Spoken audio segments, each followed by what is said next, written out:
You ever wake up to something so wrong, so impossible, that your brain just refuses to process it?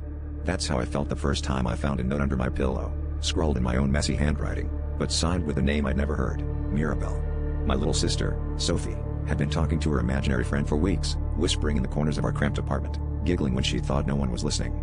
I brushed it off as normal kid stuff, until the notes started coming every night, each one more frantic than the last, begging me not to look in her eyes after dark. At first, I laughed it off. How could an imaginary friend write me notes? But the handwriting was perfect. Mine, down to the nervous loops and crossed out words. I tried confronting Sophie, but she just stared at me, wide-eyed, and promised she hadn't gone near my room. That night, I hid awake, clutching the latest note, this one smeared with something rusty brown.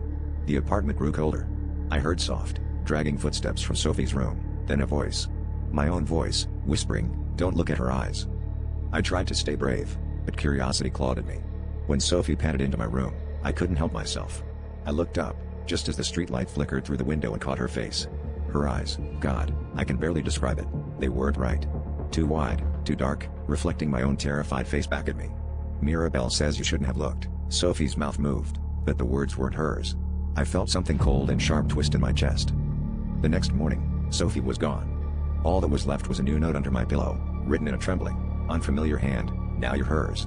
The mirror on my wall showed my reflection, but my eyes, they're not mine anymore. Now, every time the sun sets, I hear my voice whispering from Sophie's empty room, begging anyone who will listen not to look in my eyes after dark.